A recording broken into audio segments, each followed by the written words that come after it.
profoundly attractive, and he ran an appreciative hand down the curve of her hip. Confident of her allure, she smiled provocatively. "We have anything you might want?" His gaze fell to her low-cut bodice, where half-exposed breasts were ripe for the plucking. "Anything?" "Anything." The barmaid clearly had experience and enthusiasm for this sort of private business, which should make for a rewarding night. Under the clatter of tankards and conversation, Gervase asked softly, "Do you know which room I'm in?" "Aye." "What time will you be through here?" "Another hour, my lord." "Will it be worth my while to visit you then?" Her tone managed to imply that while tall, dark, and handsome fellows like him were exactly to her taste, she was a poor working lass who needed to be practical.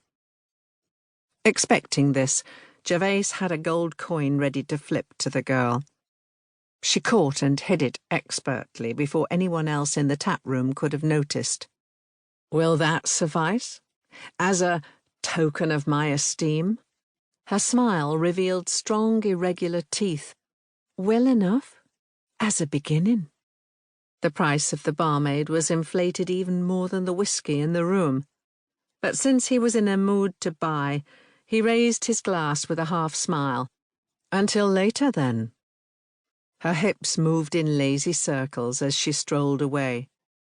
Gervase enjoyed the show, wondering if she could duplicate that motion in bed, then tossed back half the whiskey. This would be the last one, he decided, or he would be in no condition to avail himself of his purchase later. The barmaid poured ale behind the bar, a satisfied expression on her face. Betsy McLean, a cousin and the inn's kitchen maid, recognized the look. "Made an arrangement with the Sassenach lord, Maggie?" Maggie McLean smiled with satisfaction. "Aye, I'll be visiting him later. Handsome devil, isn't he? And generous." Betsy looked across the room at the Englishman. He was a good-looking lad, no denying, lean with broad shoulders and a spare, muscular frame that looked incapable of fully relaxing.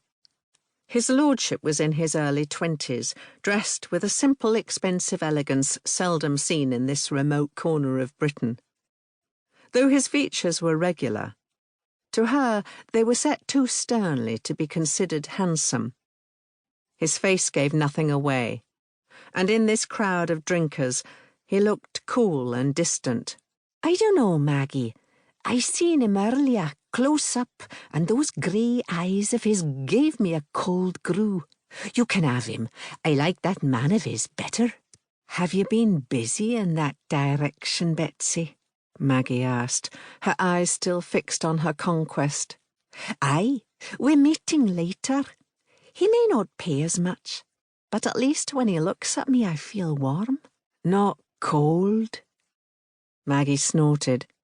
"His handsome lordship's just a man, isn't he?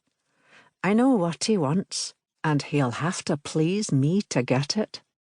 "Suit yourself," Betsy shrugged, and returned to the kitchen. Gervase finished his whiskey, then decided to go out for fresh air. His head spun dizzily when he stood. He had stopped none too soon. Another 2 drinks and he'd have been under the table. The rain had ended, but even in mid-May there was a cold, damp bite in the night air, and he shivered as he stepped outside. Ambling the 100 yards to the water's edge, he listened to the soft slap of waves on the narrow shingle beach. Behind him, the sounds of revelry gradually faded as the locals headed back to their stark stone cottages. His present mood of not unpleasant melancholy was a great improvement on the taut anger that had driven him away from his father in Edinburgh. In retrospect, Gervase realised that he should have delayed informing Lord St. Aubyn that the Viscount's only son and heir had bought a commission in the army and was about to leave for India. By speaking up